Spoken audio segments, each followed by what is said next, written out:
राम राम दोस्तों, इस वीडियो में हम बात करेंगे तुलसी जी की विवाह की पौराणिक कथा।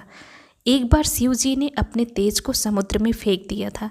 उससे एक महातेजस्वी बालक ने जन्म लिया। यह बालक आगे चलकर जलंधर के नाम से पराक्रमी दैत्य राजा बना। इसकी राजधानी का नाम जलंधर नगरी था। दैत्यराज कालनेमि की कन्या वृंदा का विवाह जलंधर से हुआ। जलंधर महाराक्षस था। अपनी सत्ता के मद में चूर उसने माता लक्ष्मी को पाने की कामना से युद्ध किया, परंतु समुद्र से ही उत्पन्न होने के कारण माता लक्ष्मी ने उसे अपने भाई के रूप में स्वीकार किया। वहाँ से पराजित होकर वह देवी पार्वती को पाने की लालसा से कैलाश पर्वत पर गया।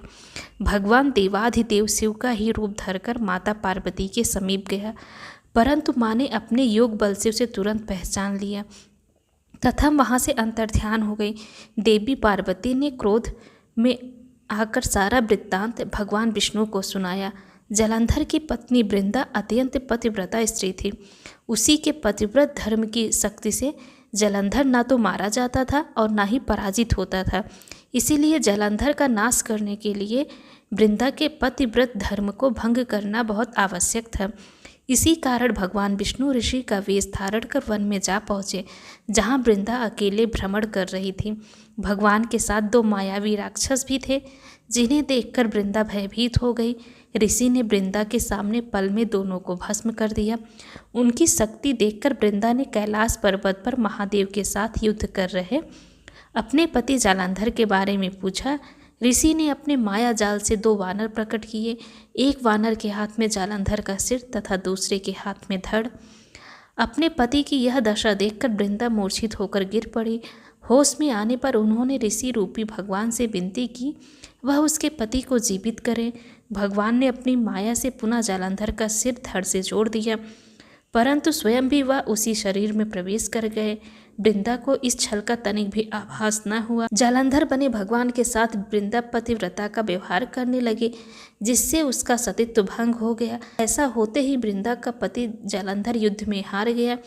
इस सारी लीला का जब वृंदा को पता चला तो उसने क्रुद्ध होकर भगवान विष्णु को हृदयहीन शिला होने का श्राप दे दिया। अपने भक्त के श्राप को भगवान विष्णु ने स्वीकार किया और शालिग्राम पत्थर बन गए। सृष्टि के पालनकर्ता के पत्थर बन जाने से ब्रह्मांड में असंतुलन की स्थिति हो गई। यह देखकर सभी देवी देवताओं ने वृंदा से प्रार्थना की वह भगवान विष्णु को श्राप मुक्त कर दे। वृंदा ने भगवान विष्णु को श्राप मुक्त कर स्वयं आत्मदाह कर लिया। जहाँ वृंदा भस्म हुई वहाँ तुलसी का पौधा उगा। भगवान विष्णु ने वृंदा से कहा, हे वृंदा, तुम अपने सतीत्व के कारण मुझे लक्ष्मी से भी अधिक प्रिय हो गई हो। अब तुम तुलसी के रूप में सदा मेरे साथ रहोगी। तब से हर साल कार्तिक महीने के देव उठनी एकादशी का दिन तुलसी विवाह के रूप में मनाया जाता है। जो मनुष्य भी मेरे शालिग्राम रूप के साथ तुलसी जी का विवाह करेगा उसे इस लोक और परलोक में विपुल यश प्राप्त होगा।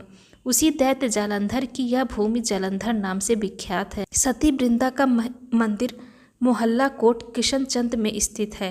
कहते हैं कि इस स्थान पर एक प्राचीन गुफा थी जो सीधी हरिद्वार तक जाती थी। सच्चे मन से 40 दिन तक सती वृंदा देवी के मंदिर में पूजा करने से सभी मनोरथ पूर्ण होते हैं। जिस घर में तुलसी होती है वहाँ यम के दूत भी असमय नहीं जा सकते। मृत्यु के समय जिसके प्राण मंजरी रहित तुलसी और गंगा जल मुख में रखकर निकल जाते हैं वह पापों से मुक्त होकर बैकुंठ धाम को प्राप्त होता है।